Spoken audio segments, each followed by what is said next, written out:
dibatasi ya. Tidak terlalu lama saya akan menyampaikan materinya. Nanti kita mungkin lebih lamanya itu di sesi tanya jawab. Nah, oke, kita mulai kebutuhan dasar ibu hamil. Nah, jadi sebenarnya kebutuhan dasar ibu hamil itu ada dua ya, sama seperti manusia juga kan kebutuhan ada dua, kebutuhan lahir dan kebutuhan batin, ya kan, lahir dan batin. Jadi ibu hamil juga seperti itu, ada kebutuhan fisik dan ada kebutuhan psikologis. Oke, next. Nah, kebutuhan fisik dan kebutuhan psikologis ini sama-sama penting, tapi untuk malam hari ini kita akan bahas kebutuhan fisik terlebih dahulu. Ada 11 kebutuhan fisik yang tidak boleh kita anggap remeh pada ibu hamil.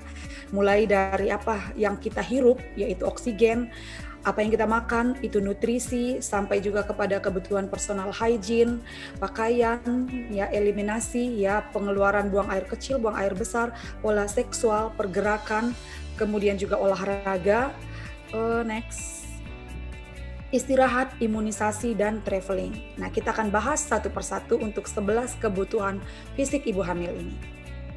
Oke, nah, oksigen. Oksigen itu adalah apa yang kita hirup. Manusia tidak bisa hidup tanpa oksigen, ya kan? Jadi ibu hamil ini mengalami perubahan nih dalam kebutuhan oksigen. Ada peningkatan kebutuhan oksigen. Kalau kita kalau hamil itu meningkat 20% dari sebelum hamil. Kenapa? Karena diafragma pada wanita hamil itu mengalami tekanan oleh pembesaran rahim. Itulah sebabnya kalau ibu hamil itu, kalau kita perhatikan yang khususnya hamil trimester 3, ya kan, suka kalau bernapas nih pakai cuping hidung ini. Ininya kempes. Karena dia kebutuhan oksigennya itu meningkat gitu ya. Jadi mengatasinya bagaimana? Nah, ibu hamil itu sebaiknya menghindari tempat-tempat yang ramai. Kalau sekarang memang semua orang menghindari keramaian karena kita lagi pandemi, ya kan. Nah, tapi kalau walaupun lagi tidak pandemi, ibu hamil itu tidak disarankan di tempat ramai karena kebutuhan oksigen ibu hamil itu berbeda dengan yang sedang tidak hamil. Oke, kemudian kebutuhan nutrisi, ya, next. Nah, ini dia kebutuhan nutrisi yang mengalami perubahan. Sengaja di sini yang saya tampilkan adalah zat-zat gizi, ya, zat-zat gizi ataupun nutrien yang dibutuhkan waktu selama masa kehamilan. Mulai dari kalori, ya, ada peningkatan. Kalau tidak hamil itu hanya butuh 2.000 kalori per hari. Kalau hamil dia butuh 2.300. Protein juga begitu, meningkat dari 55 menjadi 65. Kalsium juga begitu, ya, 0,5 meningkat 2 kali lipat menjadi 1 gram. Ya, zat besi dari 12 gram menjadi 17 gram. Vitamin A dari 5.000 unit butuhnya 6.000 unit. Vitamin D juga begitu, 4.000 unit menjadi 6.000 unit.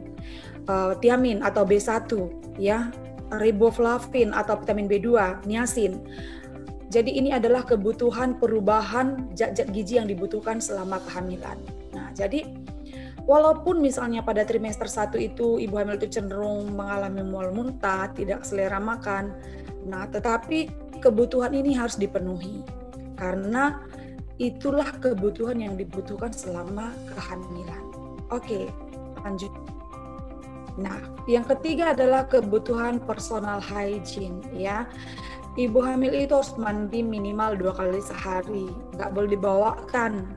Ya, jadi kita sebagai bidan harus kita berikan pencase kepada klien kita nanti, pasien kita itu, walaupun katanya ada bawaan ngidam, malas mandi. Kalau anak cowok biasanya bawaannya malas mandi, malas bersolek, tapi dirawat, dipastikan kalau buang air kecil atau buang air besar tetap dijaga kebersihan vulva vaginanya. Kemudian juga perawatan gigi, karena pengaruh hormon ya biasanya terjadi juga gigi ataupun gusi itu suka mudah berdarah pada ibu hamil. Jadi harus benar-benar rajin gosok gigi juga. Tapi kalau lagi mual muntah tidak disarankan gosok gigi setelah makan. Ya, perawatan rambut juga perlu diperhatikan. Perawatan kuku ini juga penting untuk kita sampaikan. Kenapa?